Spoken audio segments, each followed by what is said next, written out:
Hey guys, this is how to create an email list on Squarespace.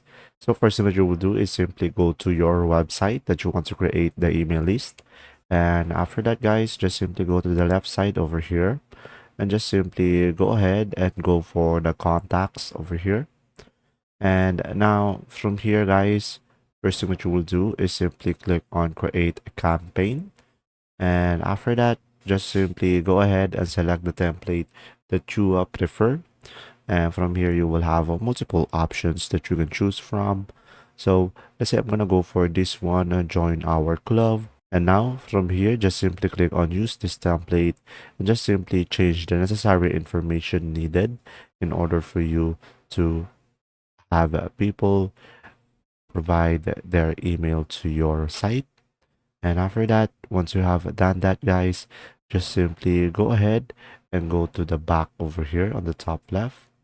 And now from here, guys, you can just simply click on create a mailing list. And after that, you should be able to create an email list on Squarespace. And now from here, click on create mailing list on the top right.